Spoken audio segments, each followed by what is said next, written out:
gente aciona agora a nossa repórter Luciane Landim, direto de Brasília, porque tem informações importantes divulgadas pelo TSE que definiram algumas regras, né, para acessibilidade e algumas medidas para os eleitores com deficiência. Um assunto importante, então, que vale a nossa atenção. E é com a Luciane Landim que a gente vai conversar agora. Oi, Luciane, bom dia para você.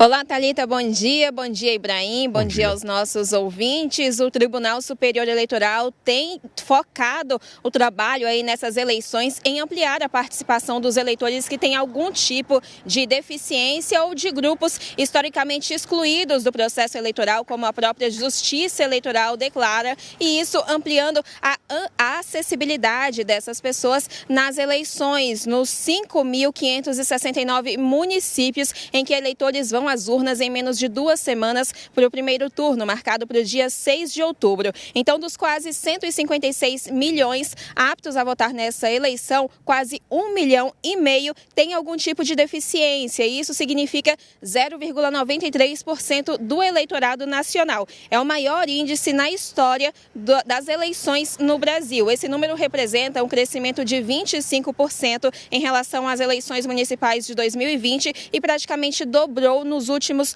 8 anos. E as medidas de acessibilidade nessas eleições, elas foram pensadas justamente para garantir o direito que todo mundo tem ao voto, com autonomia e de forma segura, de forma transparente, inclusive com o sigilo do voto, que é uma garantia constitucional. Então, essas ações de acessibilidade são a adaptação das urnas eletrônicas, que vão estar equipadas com teclas em braille, também recurso de áudio com voz sintetizada e intérprete de Libras, a acessibilidade aos locais de votação com alocação preferencial de sessões eleitorais em espaços livres de barreiras arquitetônicas, ou seja, que tenham somente escadas e não tenham uma rampa ou não sejam localizados em espaços térreos. A Justiça Eleitoral vai evitar esse espaço para essas pessoas que precisam de algum tipo de auxílio. Também vai haver um treinamento específico para mesárias e mesários, uma capacitação para que eles possam atender aos eleitores de forma adequada e acolhedora.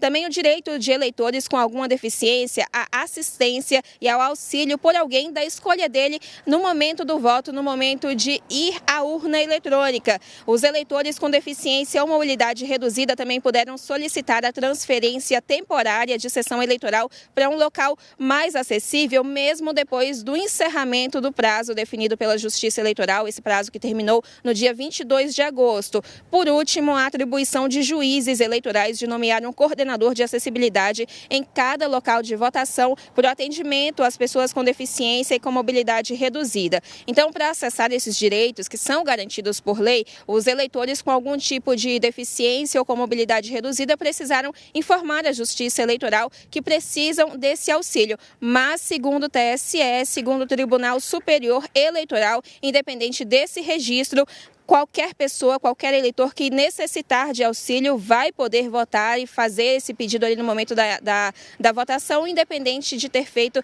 esse pedido de forma antecipada. Então, são formas de inclusão que garantem o exercício da cidadania, o exercício do voto, que é direito de todo mundo. Thalita, Ibrahim. Muito obrigado, Luciane Landim, diretamente da capital federal, trazendo informações importantes sobre acessibilidade e a garantia de voto para todo mundo com necessidades especiais e quem precisa de adaptação para exercer o seu direito máximo na democracia. Obrigado, Luciane.